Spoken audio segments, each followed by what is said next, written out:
2025 एक ऐसा साल जिसको इंडियन क्रिकेट फैंस अपनी यादों से डिलीट करना चाहेंगे।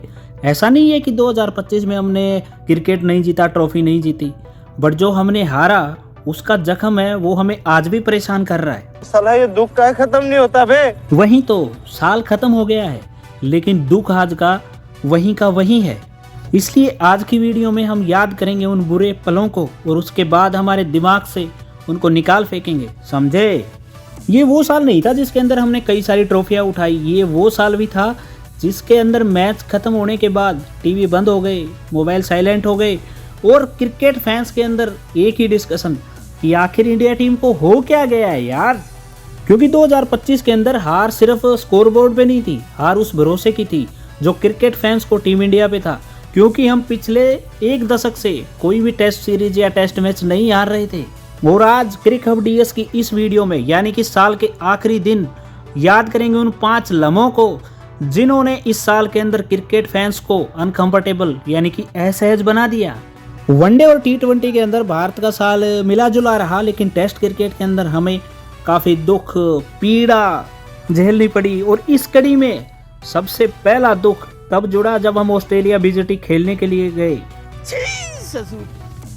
ऑस्ट्रेलियन नाइट ने हमारा सपना तोड़ दिया। जनवरी में बीजेटी शुरू हुई और भाई जनवरी में ठंड होती है तो मौसम तो ठंडा था लेकिन इंडियन क्रिकेट फैंस का खून काफी गर्म था। जो हमारे पिछले 2 टूर रहे थे ऑस्ट्रेलिया के 18-19 और 20-21, भारत ने इतिहास रचा था। एडिलेड के अंदर जब हम 36 पे ऑल आउट हुए और उसके बाद हमने गावा का घमंड तोड़ा और ट्रॉफी जीती और टीम इंडिया ने यह साबित किया कि हम भी ऑस्ट्रेलिया को उसके घर में हरा सकते हैं। लेकिन 2025 जैसे ही आया उसने सब उलट कर दिया और इस सीजन में इंडिया ये ट्रॉफी 1-3 से हार गई। ये सिर्फ एक सीरीज लॉस नहीं था, ये हमारी टेस्ट साइड के लिए एक मैसेज था। याद कीजिए वो सिडनी टेस्ट मैच का तीसरा दिन जब ग्राउंड में हमारी टीम कोलैप्स हो रही थी तो स्टेडियम में 1,41,000 से ज़्यादा लोग थे। उनकी आंखों के सामने इंडियन टीम ने कोलैप्स किया है। वो मैच हम 6 विकेट से हार गए और साथ ही हमने सीरीज भी गंवा दी 1-3 से।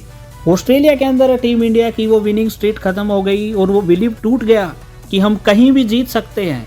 बैटिंग तहस नहस थी यानी कि अच्छी बैटिंग नहीं हुई और बॉलिंग में भी वो शार्पनेस नहीं दिखी यानी कि टीम इंडिया हर डिपार्टमेंट में अच्छा नहीं खेला, जिसकी वजह से हम बीजेटी हार गए। पहली बार ऐसा लगा कि जो ओवरसीज जीतने की हमारी हैबिट थी वो अभी हैबिट नहीं रही, उसके लिए हमें और एफर्ट करना पड़ेगा। और उसके बाद अगली हार जिसको देख के फैंस को आ गया बुखार और फिर जो WTC की साइड गाइडलाइन थी उनको देख के तो और भी ज़्यादा परेशान हुए। क्योंकि जो WTC फाइनल खेलने वाली टीम जिसने 2 बार WTC फाइनल खेला है उसके लिए तो तीसरी बार भी हिसाब बनता था ना, लेकिन पॉइंट टेबल ने कोई भी सिंपैथी नहीं दिखाई। यानी कि पिछले 2 एडिशन का फाइनल खेलने वाले WTC का टीम इंडिया एक ऐसी टीम थी जो ये तो लग रहा था कि एक साइड तो इंडिया कंफर्म है, लेकिन पॉइंट्स टेबल जब देखा गया तो इंडिया सबसे बाहर यानी कि तीसरा एडिशन 3 तिगाड़ू काम बिगाड़ू हो गया। क्योंकि ऑस्ट्रेलिया सीरीज में हार हुई और कुछ अपॉर्चुनिटी थी जो हम ग्रैब नहीं कर पाए और India out of the WTC final. और जब फाइनल का दिन आया और साउथ अफ्रीका ने जब मैच उठाई यानी कि वो गदा उठाई तो इंडियन फैंस ने साउथ अफ्रीका को ही सपोर्ट किया। एक दशक तक टीम इंडिया टेस्ट क्रिकेट में बेंचमार्क था, लेकिन अभी वो सीट खाली हो गई है। और एक सबसे पेनफुल बात, कोई ड्रामेटिक क्लैप्स नहीं, कोई सिंगल विलन नहीं, बस धीरे धीरे स्लीपिंग कंट्रोल। और 2025 का तीसरा सबसे लो पॉइंट यानी कि पेनफुल मोमेंट रहा रोहित और कोहली का संन्यास।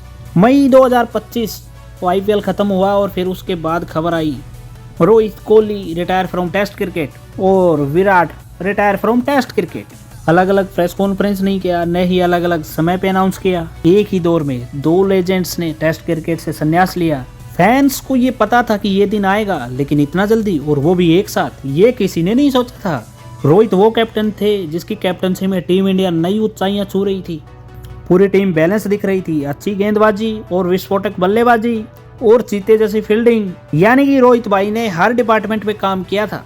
और विराट कोहली का तो आपको पता ही है कि full aggression, full performance, full intensity और उनका टेस्ट क्रिकेट के प्रति वो पैशन जो हमेशा वो रनों के भूखे हंगरी दिखते थे।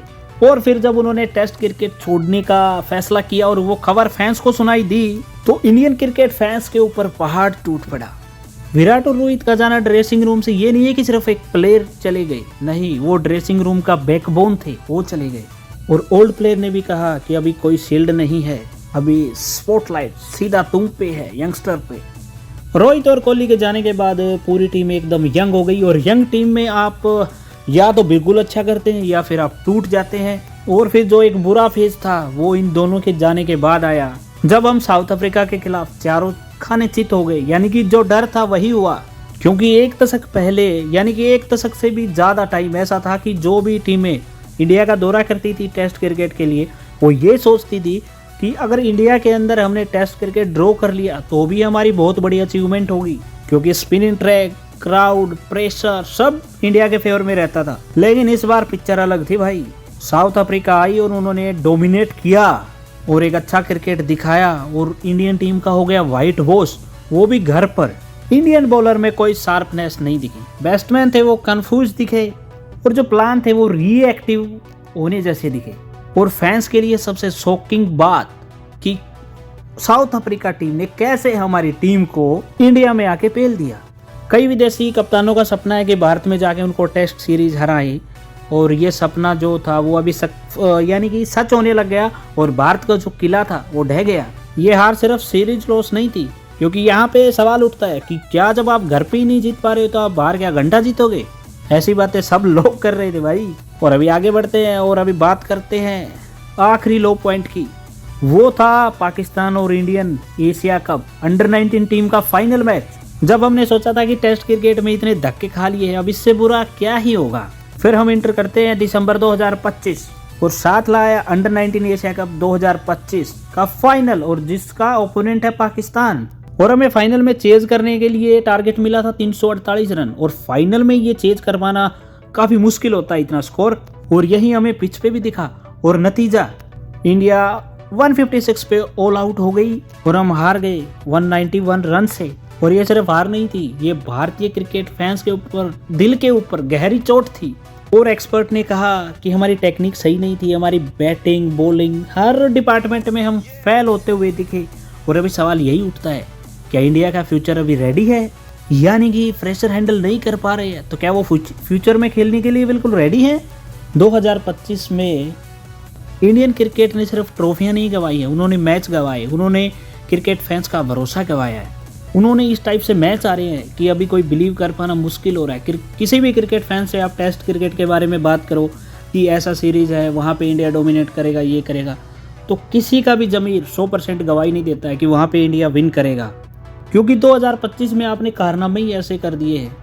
वो साउथ अफ्रीका टीम जिसको हर कोई लूजर बोलता है, वो इंडिया के अंदर आके टेस्ट क्रिकेट में इंडियन टीम को व्हाइट वॉश करके चली गई। इससे बुरा क्या ही होगा और इस साल में। लेकिन अब हम यही कहेंगे कि टीम इंडिया है वो दोबारा से रीबिल्ड हो रही है टेस्ट क्रिकेट के अंदर, और 2026 में वो एक अच्छा गेम दिखाएंगे, टेस्ट क्रिकेट जीतेंगे, दोबारा से क्रिकेट फैंस का भरोसा बनाएंगे, क्योंकि शैडो जितने गहरे होते हैं सनराइज उतना ही अच्छा होता है। आप भी कमेंट करके बताइए, क्या 2025 के फेलियर से या लो पॉइंट से टीम इंडिया सीखेगी? क्या 2026 में हम रिकवर करेंगे?